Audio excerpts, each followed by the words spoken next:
Hello students, lesson number 6 7th class. शाम एक किसान। शाम एक किसान लिखा गया सर्वेश्वर दयाल सक्सेना जी के द्वारा। शाम एक किसान सर्वेश्वर दयाल सक्सेना द्वारा लिखा गया और इसका जीवन परिचय है।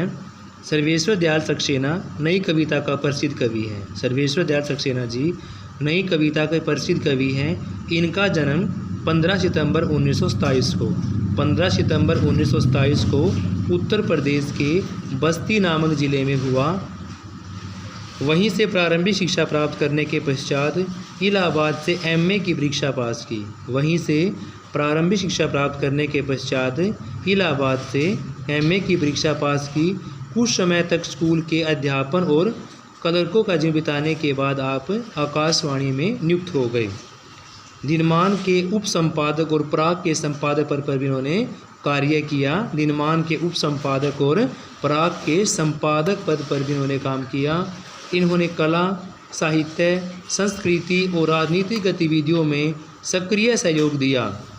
24 सितंबर 1983 को इनका आकस्मिक निधन हो गया। यानी कि जीवन परिचय शाम एक किसान लिखा गया सर्वेश्वर दयाल सक्सेना जी द्वारा। सर्वेश्वर दयाल सक्सेना नई कविता के प्रसिद्ध कवि हैं। इनका जन्म 15 सितंबर 1927 को उत्तर प्रदेश के बस्ती नामक ज़िले में हुआ। वहीं से प्रारंभिक शिक्षा प्राप्त करने के पश्चात इलाहाबाद से एमए की परीक्षा पास की। कुछ समय तक स्कूल के अध्यापन और क्लर्की का जीवन बिताने के बाद आकाशवाणी में नियुक्त हुए। दिनमान के उप संपादक और प्राग के संपादक पद पर भी काम किया। इन्होंने कला, साहित्य, संस्कृति और राजनीतिक गतिविधियों में सक्रिय रूप से भाग लिया और 24 सितंबर 1983 ईस्वी को इनका आकस्मिक निधन हो गया।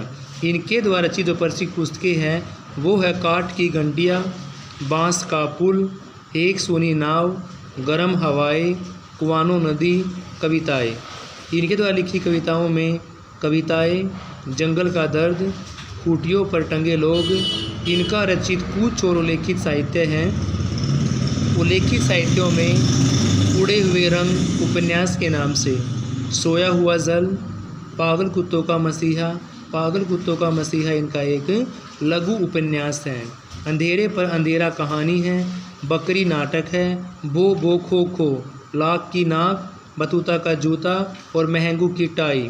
कुछ रंग कुछ गंध, यानी कि भो खो खो, लाख की नाक, बतूता का जूता, महंगू की टाई, कुछ रंग कुछ गंध आदि हैं। शाम एक किसान कविता सर्वेश्वर दयाल सक्सेना द्वारा रचित है।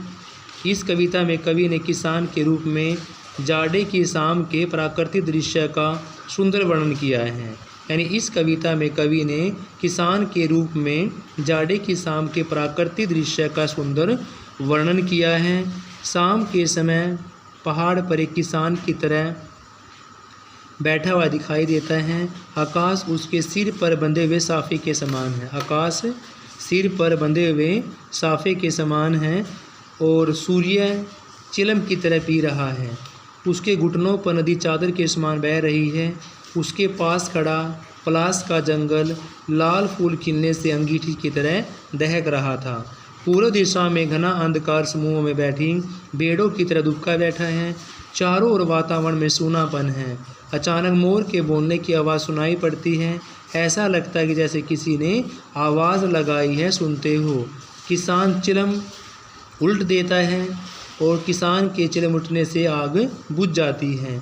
आग बुझने से धुआं उठने लगता है।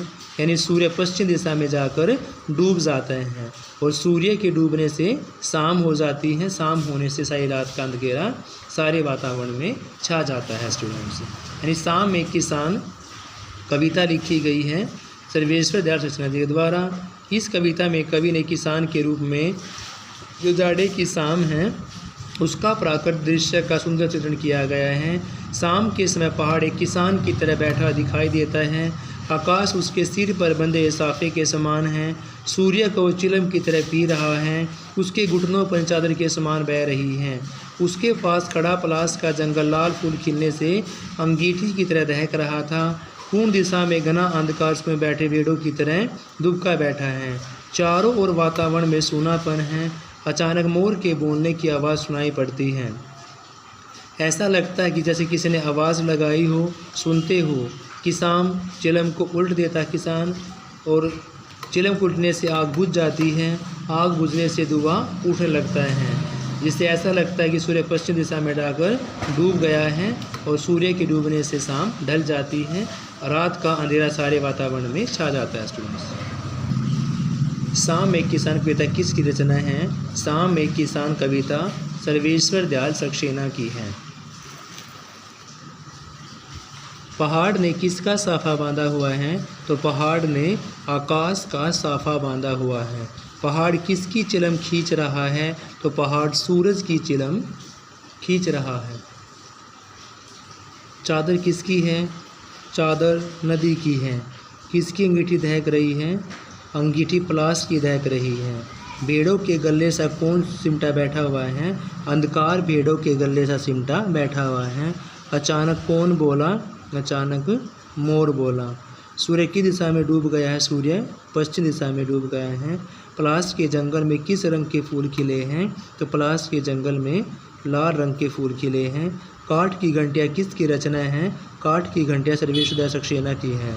किसान के रूप में कविता में किसका वर्णन किया गया है? किसान के रूप में कविता में शाम के प्राकृतिक दृश्यों का वर्णन किया गया है।